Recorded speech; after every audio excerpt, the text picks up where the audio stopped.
Hi friends, welcome to Ilevenil channel. இன்னைக்கு நம்ம பார்க்க போகிற டாபிக் கருப்பட்டி. கருப்பட்டிங்கிறது பனை மரத்துலேருந்து கிடைக்கக்கூடிய பதநீரை காய்ச்சி எடுப்பது தான் கருப்பட்டி. இதனை பனை வெல்லம்னு சொல்லுவாங்க. இதோட பயன்கள் என்னன்னு பார்க்கலாம். கருப்பட்டியில் கால்சியம் சத்துக்கள் நிறைந்து இருக்குது. சிறியவர்களானாலும் சரி பெரியவர்களானாலும் சரி இதனை சாப்பிடலாம். கருப்பட்டி நம்ம இரத்தத்தை சுத்திகரிக்கின்றது.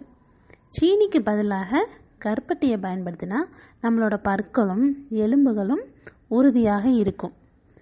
இந்த காலகட்டத்தில் கருப்பட்டியை காலையில் எழுந்திரிச்சு காய்ச்சி அதை யூஸ் பண்ணுறதுக்கு டைம் இல்லை. ஏன்னா இப்போ கணவன் மனைவி 2 பேரும் வேலைக்கு போகிறாங்க.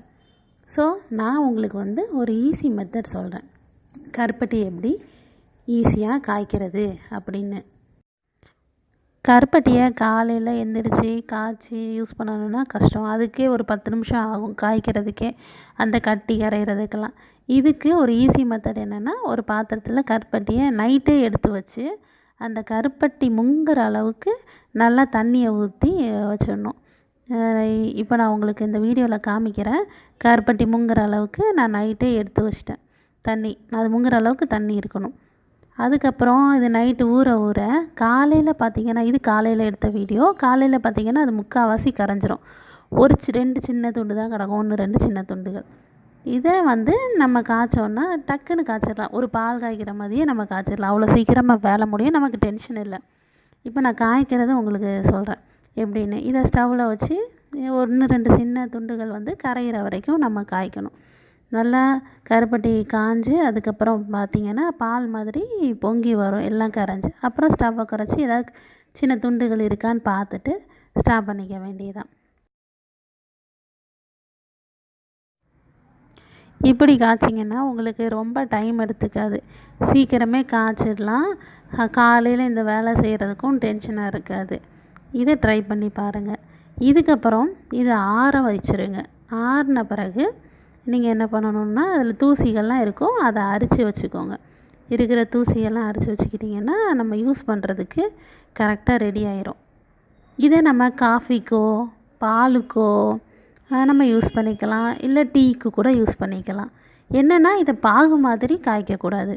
நான் அது முங்குற அளவுக்கு தண்ணி வச்சேன் இல்லையா, அதே மாதிரி தண்ணி வச்சு காய்ச்சோன்னா அந்த காஃபி போடும்போதோ டீ போடும்போதோ அது தெரியாது. அதுக்கு தான் சொன்னேன், பாகு மாதிரி காய்க்கக்கூடாது.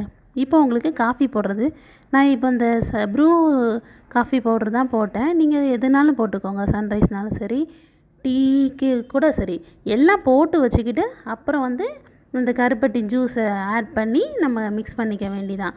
ஸ்டவ்லேயே நம்ம மிக்ஸ் பண்ணக்கூடாது. பால் கூடயோ டீ கூடயோ ஸ்டவ்லேயே கருப்பட்டியை மிக்ஸ் பண்ணக்கூடாது, அது தெரிஞ்சிரும். நீங்கள் தனியாக டம்ளரில் எடுத்துகிட்டு மிக்ஸ் பண்ணிக்கோங்க.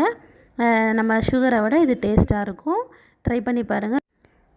கருப்பட்டியை வெளியவே வச்சாலும் 1 வாரம்னாலும் கெடாது. வெளியே வைக்கிறதா இருந்தால் நம்ம ஒரு பாத்திரத்தில் வச்சு அதை மூடி வைக்கணும். இன்கேஸ் நீங்கள் ஃப்ரிட்ஜில் வைக்கணும் அப்படின்னு நினச்சிங்கன்னா அதை ஒரு பாட்டிலில் ஊற்றி வச்சு கூட மூடி வைக்கலாம். ஃப்ரிட்ஜில் 1 வாரம்னாலும் தாங்கும், 2 வாரம்னாலும் தாங்கும். நீங்கள் இதை யூஸ் பண்ணி பாருங்கள். கண்டிப்பாக கருப்பட்டி உடம்புக்கு நல்லது. ஸோ கொஞ்சம் சோம்பல் பண்ணாமல் காய்ச்சி யூஸ் பண்ணி பலனடைங்க. இந்த வீடியோ உங்களுக்கு பிடிச்சிருக்குன்னு நம்புகிறேன். மறக்காமல் சப்ஸ்கிரைப் பண்ணுங்கள். கீழே உள்ள பெல் பட்டனை ப்ரெஸ் பண்ணுங்கள்.